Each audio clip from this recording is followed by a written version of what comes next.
পবিত্র মাহে রমজানের আগমনকে ঘিরে পুরো মুসলিম বিশ্বে উৎসবের আমেজ। যুদ্ধবিধ্বস্ত ফিলিস্তিনের গাজা উপত্যকা থেকে শুরু করে ইয়েমেন, তুরস্ক, ইন্দোনেশিয়া সহ বিভিন্ন দেশে নানা আয়োজন চলছে। মসজিদগুলোতে চলছে বিশেষ পরিষ্কার পরিচ্ছন্নতা কার্যক্রম।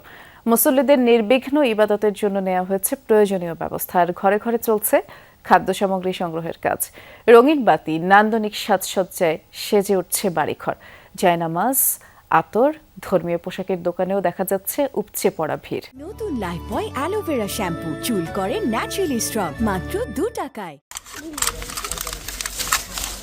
কোমল পানীয়র খালি ক্যান কেটে বিশেষ আকৃতি দিচ্ছে শিশুরা, আর তাঁবুর সাথে তা টাঙিয়ে সাজানো হচ্ছে পুরো এলাকা। গাজার শরণার্থী শিবিরে এভাবেই চলছে পবিত্র মাস রমজানকে স্বাগত জানানোর প্রস্তুতি।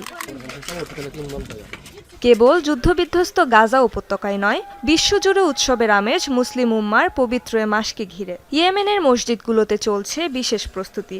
আলোকসজ্জায় সাজানো হচ্ছে ঘরবাড়ি, বাজারগুলোতেও উপচে পড়া ভিড়।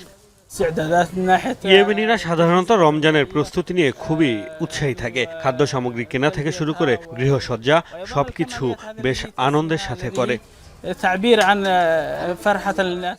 মধ্যপ্রাচ্যের আরেক দেশ তুরস্কেও জোরে সোরে চলছে রহমতের মাসকে বরণ করে নেয়ার আয়োজন।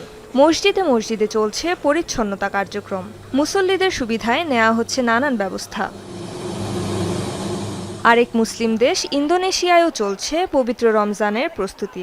ধর্মীয় পোশাক, জায়নামাজ ও আতরের দোকানে ভিড় জমাচ্ছে সাধারণ মানুষ। তবে নিত্যপণ্যের দাম বাড়ায় কিছুটা হিমশিম খাচ্ছেন অনেকেই। পবিত্র এই মাসে ওমরার জন্য মুখিয়ে থাকেন মুসলমানরা, তাই বিশেষ প্রস্তুতি নেওয়া হচ্ছে মসজিদুল হারাম এবং মসজিদে নববীতে।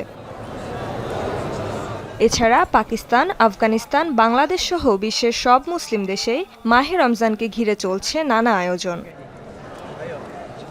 রেজওয়ানা সাইমা, যমুনা নিউজ।